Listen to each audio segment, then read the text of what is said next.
Hey everyone, welcome to Wax Pack Wisdom, where we talk baseball history through card breaks and the cards we love.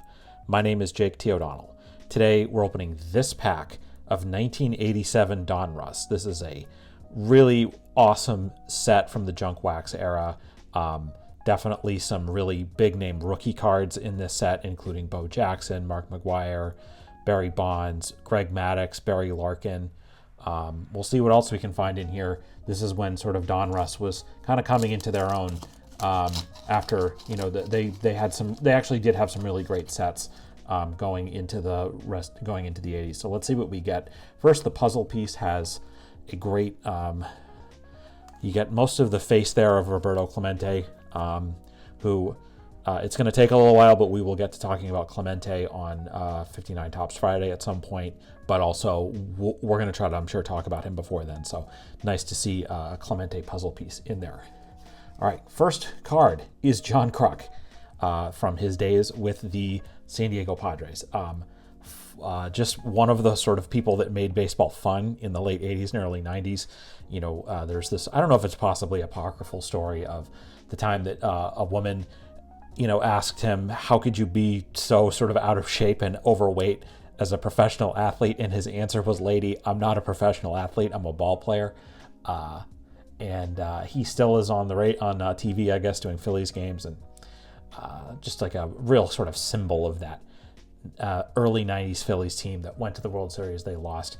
And of course, one of my favorite moments from my youth growing up watching baseball was when he faced Randy Johnson in the All-Star game. Randy Johnson throws the first pitch sort of like over his head, and it was just it was a really funny moment. And Kruk just like lets out this big like sigh. It was amazing.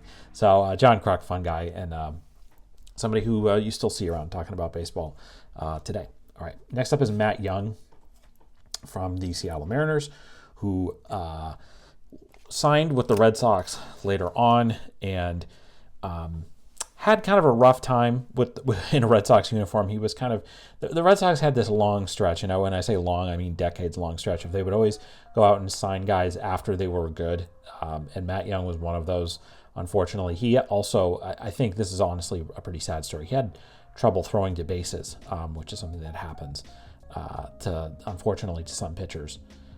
And some players, obviously, we saw it with Chuck Knobloch and others, but Matt Young was at it for a time a pretty good pitcher. And this is a great look also of that sort of early or mid to late 80s Mariners uniform look with the trident emblem, and so pretty cool there.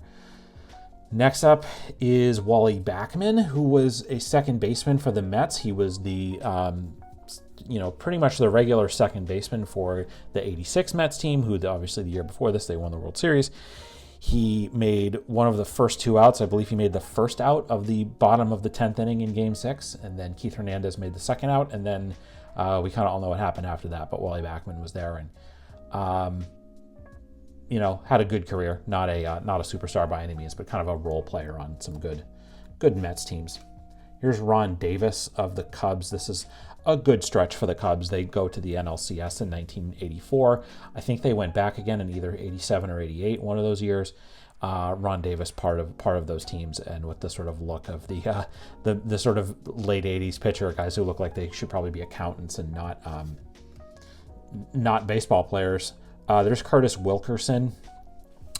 I must have in the box that I brought back from home of all of my junk wax cards from the late 80s, early 90s, I must have like 50 Curtis Wilkerson cards, and this will add to my vast Curtis Wilkerson collection. It's just one of those guys. Comment below if there's a player that collecting in the 80s, 90s, or even going forward into today, who's somebody that you just you always end up with all their cards. For me, Curtis Wilkerson was one of them. Sean Dunston was another one.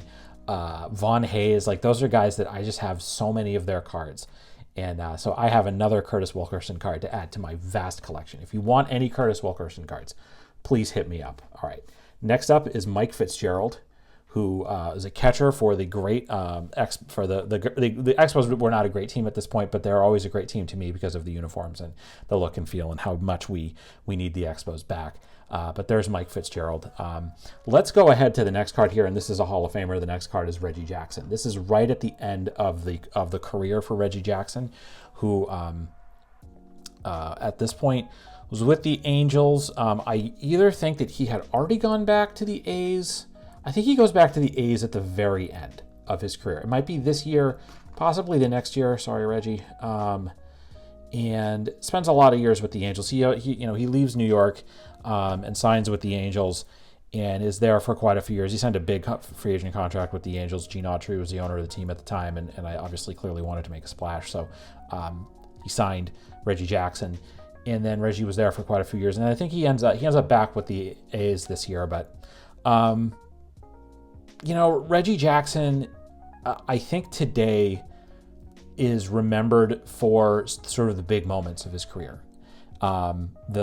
Hitting 3 home runs on 3 consecutive swings at the end of the 1977 World Series, and the huge home run that he hit in the All-Star game. I think it was in 1971. They hit the ball out of Tiger Stadium. Those are the big moments that he's remembered for. But Reggie Jackson had a great long career, hitting well over 500 home runs. I think somewhere in the 560s, 570s, somewhere in there, and he was very strikeout prone. And there's obviously lots of things about his personality. He was a very proud individual, let's just say. But he was a great player. He was an amazing hitter, and that shouldn't be forgotten. And he's continued to be involved in the game of baseball. I think he's still involved with the Astros in a certain respect. So there's Alan Ashby with the Astros. I think that this is I love the look of the uniforms of the Astros at this point. They're not a particularly good team at this point, but one team that was a good team at this point is the Cardinals. There's Curt Ford, outfielder. I think he was probably might have been more of a backup outfielder to like Willie McGee and Vince Coleman. Those at this point, this is the Whitey Herzog years of the Cardinals, and they're in the World Series in '87. They lose to the Twins. They were in the World Series 2 years before. To the Royals, they also lost that year, but they did win in 82. So anyway, there's Curt Ford. Here is Shane Rawley. I think we've had a bunch of Shane Rawley cards on the channel. If you're looking for Shane Rawley cards, we have the market cornered there. But anyway, that's Shane Rawley. You got to look at these cards too. They're really nice cards. These are really good, clean cards. And this is a good, clean pack that I got here too. It's nice to get the cards looking nice out of the pack. Mario Soto, a few years here before the Reds really start to take off as a team. And then here is Terry Kennedy.